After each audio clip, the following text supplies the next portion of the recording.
ತಲೆಬಾಗಿ ಅನ್ನ ತಿನ್ನೋದು ಭೂಮಿಗೆ ಧನ್ಯವಾದ ಅರ್ಪಿಸಿದಂತೆ. ತಲೆ ಎತ್ತಿ ನೀರು ಕುಡಿಯೋದು ಮೋಡಗಳಿಗೆ ಧನ್ಯವಾದ ತಿಳಿಸಿದಂತೆ. ತಾಳ್ಮೆ ಇದ್ದರೆ ಸಮಯ ಕೂಡ ಸಹಾಯ ಮಾಡುತ್ತೆ. ತಾಳ್ಮೆ ಇಲ್ಲದಿದ್ದರೆ ಸಮಯ ಕೂಡ ಸಂಕಷ್ಟಗಳನ್ನು ಕಷ್ಟಗಳನ್ನು ಸೃಷ್ಟಿ ಮಾಡುತ್ತೆ. ಜೀವನದಲ್ಲಿ ತಾಳ್ಮೆ ಎಂಬುದು ಬಹಳ ಮುಖ್ಯ.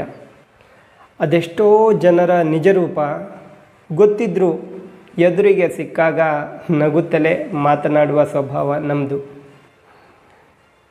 ಬಿಡುವಿದ್ದಾಗ ಹಣ ಇರಲ್ಲ, ಹಣ ಇದ್ದಾಗ ಸಮಯ ಇರಲ್ಲ.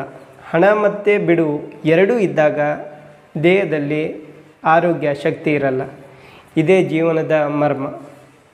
ಸಂಬಂಧಗಳು ಮುರಿದು ಹೋಗ್ಬೋದು ಎರಡು ಕಾರಣಗಳಿಂದ. ಒಂದು, ಮನಸ್ಸಿನ ಮಾತು ಹೇಳಲಾಗದೆ ಇದ್ದಾಗ. ಇನ್ನೊಂದು, ಹೇಳಿದರೂ ಅರ್ಥ ಮಾಡಿಕೊಳ್ಳದೆ ಇದ್ದಾಗ. ನಿಮಗೆ ಯಾವುದು ಬೆಲೆ ಕೊಡದ ಸಂಬಂಧಗಳನ್ನು ನಗ್ತಾ ನಗ್ತಾ ಬಿಡೋದು ಉತ್ತಮ. ನೆನ್ಪಿಟ್ಕೋ, ಬದಲಾಗುತ್ತಿರುವ ಜಗತ್ತಿದು. ಇಲ್ಲಿ ಎಲ್ಲರೂ ನಮ್ಮವರಲ್ಲ.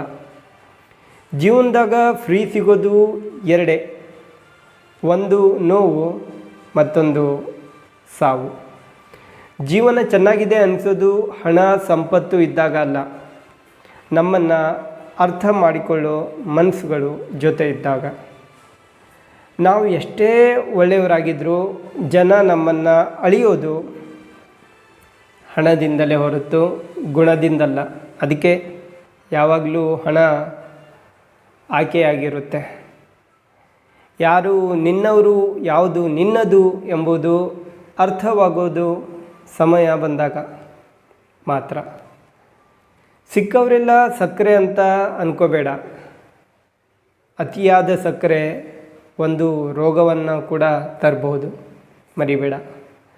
ಮನೆಯಲ್ಲಿರುವ ವಯಸ್ಸಾಗಿರೋ ಜೀವವನ್ನು ಭಾರವಂತ ತಿಳ್ಕೊಳ್ಬೇಡ, ಭಾಗ್ಯ ಅಂತ ತಿಳ್ಕೊಳ್ಳಿ. ಯಾಕಂದರೆ ಹಳೆ ಮರ ಹಣ್ಣು ನೀಡದೇ ಇದ್ದರೂ ನೆರಳನ್ನು ಮಾತ್ರ ಕೊಟ್ಟೇ ಕೊಡುತ್ತೆ. ಇದೇ ಜೀವನ. ತಪ್ಪು ಅರ್ಥ ಮಾಡಿಕೊಂಡ್ರೆ ಸಂಬಂಧ ದೂರವಾಗುತ್ತೆ. ಮನಸ್ಸು ಬಿಚ್ಚಿ ಮಾತನಾಡಿದರೆ ಸಮಸ್ಯೆ ಸಣ್ಣದಾಗ್ತಾ ಹೋಗುತ್ತೆ. ಮೌನಕ್ಕಿಂತ ಒಂದು ನಿಜವಾದ ಮಾತು. ಅರ್ಥ ಮಾಡಿಕೊಂಡ ಹೃದಯದಲ್ಲಿ ಪ್ರೀತಿ ಎಂದಿಗೂ ಉಳಿಯುತ್ತೆ. ಸೇವೆ ಎಲ್ರಿಗೂ ಮಾಡಿ, ಆದರೆ ಪ್ರತಿಫಲ ಯಾರ ಹತ್ರನೂ ಬಯಸಬೇಡಿ. ಯಾಕಂದರೆ ಸೇವೆ ಪ್ರತಿಫಲ ನೀಡುವುದು ಆ ಭಗವಂತನ ಹತ್ರ, ನಮ್ಮ ಮನುಷ್ಯನ ಹತ್ರ ಅಲ್ಲ.